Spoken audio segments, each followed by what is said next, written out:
Municipal ఎన్నికల ఫలితాలు almost ఒక కొలిక్కి వచ్చిన పరిస్థితి కనిపిస్తూ ఉంది. మెజారిటీ వార్డుల లెక్కింపు అయితే ఆల్మోస్ట్ అయిపోయిన పరిస్థితి కనిపిస్తుంది. ఇక కార్పొరేషన్ల ఓట్ల లెక్కింపు కూడా మొదటి రౌండ్లు స్టార్ట్ అయిన పరిస్థితి కనిపిస్తుంది. మొదటి రౌండ్లో ఒక చోట భారతీయ జనతా పార్టీ, కరీంనగర్లో భారతీయ జనతా పార్టీ మొదటి రౌండ్లో కార్పొరేషన్లో జరుగుతున్న ఓట్ల లెక్కింపులో ఒక రౌండ్లో ఆధిక్యాన్ని ప్రదర్శిస్తున్న పరిస్థితి కనిపిస్తుంది. ఒక చోట్ల ఎంఐఎం ఆధిక్యాన్ని ప్రదర్శిస్తున్న పరిస్థితి కనిపిస్తుంది. ఇదంతా early trends, very early trends. ఓవరాల్గా మున్సిపాలిటీల్లో కనుక చూస్తే కనుక మెజారిటీ ఇక్కడ కాంగ్రెస్ పార్టీ గెలుచుకుంటున్న పరిస్థితి కనిపిస్తుంది. అదేవిధంగా మెజారిటీ మున్సిపాలిటీలను సైతం గెలుచుకుంటున్న పరిస్థితి కనిపిస్తుంది. అదేవిధంగా ఒక 15 మున్సిపాలిటీల వరకు హంగ్ వచ్చిన పరిస్థితి కనిపిస్తుంది. ఈ హంగ్ చోట్ల కూడా మెజారిటీ కాంగ్రెస్ పార్టీ గెలుచుకునే అవకాశం ఉంది.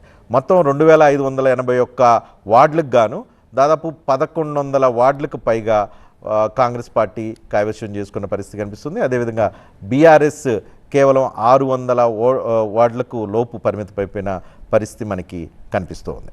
ఇది తాజాగా ఇప్పుడున్న సమాచారం. రవి గారు, లేటెస్ట్ డేటాతో మీరు ఏం చెప్పగలుగుతారు? అంటే ఖచ్చితంగా కాంగ్రెస్ పార్టీ ఫార్ అహెడ్. ఇంకా అందులో బాగా బీజేపీ గురించి ఇందాక మాట్లాడారు. బీఆర్ఎస్ పరిస్థితి ఏందంటారు?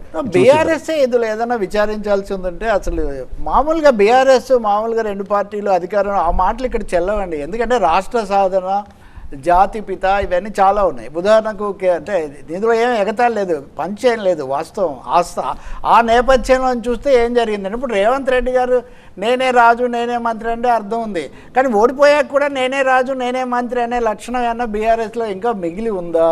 ఇది ఇలాంటి పరిస్థితికి ఏమన్నా ఉందని అనుకోవచ్చు ఖచ్చితంగా. ఇప్పుడు కుమార్తెకు మీరు ఇందాకటి నుంచి ఆ వడ్డేపల్లి నియోజకవర్గాన్ని మున్సిపాలిటీ గురించి మనం చర్చిస్తున్నామంటే ఈ నేపథ్యం ఎక్కడి నుంచి? ఇప్పుడు సిద్దిపేట గురించి మనం ఏం తంపింగా చెప్పుకోవడం లేదే. అసలు దేశంలోనే రికార్డు ఇవన్నీ ఉన్నట్టు ఏం జరిగింది ఎక్కడ? ఇప్పుడు కాయిన్ ఇలా తిరుగుతుంటుంది రజని, బొమ్మ బొరుసు ఉంటాయి, ఆ కాయిన్ ఇటు పడుతుంది అటు పడుతుంది. ఇది గుర్తించకపోవడం వల్ల ఎక్కడ దారి తీసింది? నేను పొద్దునుంచి 2-3 బీఆర్ఎస్ నాయకులతో మాట్లాడా. పైన ఊహించిన దానికంటే ఎక్కువగా వచ్చింది అని వాళ్ళు అంటున్నారు. అంటే వాళ్ళ ఊహ ఇంకెంత దారుణంగా ఉండి ఇప్పుడు శ్రీశ్రీ ఏదో నాటకంలో వాడు పాతాళం నుండి అని చెయ్యి పైకి చూపించాడు అర్జునుడు, పాతాళం కింద కదా అంటే కాదు, మేము అధపాతాళంలో ఉన్నాము కాబట్టి పాతాళం.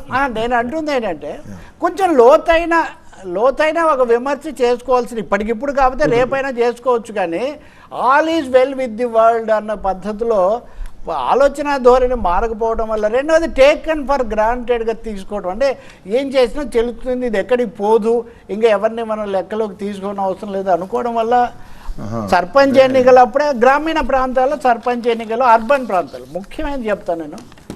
హైదరాబాద్ చుట్టుపక్కల పట్టణాల్లో అర్బన్ ప్రాంతాల్లో ఇక్కడంతా బీఆర్ఎస్ చాలా బాగా వచ్చింది. వాస్తవంగా సెంటిమెంట్ అనండి, ఉద్యోగం అనండి, ఉద్యోగులు ఇదిగో విఠలు వీళ్ళంతా ఉద్యోగ సంఘాల్లో ఉండే అప్పుడు వీళ్ళంతా అదే కదా. ఇప్పుడు అక్కడే ఎందుకు ఇంతగా ఇది రివర్స్ కొడుతుంది? కాబట్టి వాళ్ళు తప్పకుండా ఆత్మవిమర్శ చేసుకోవాలి. సీట్ల సంఖ్య అంటారా, ఓకే, సీట్ల సంఖ్యలో కూడా సగమే ఉన్నారు. ఇప్పుడు దేంతో పోలుస్తున్నారు?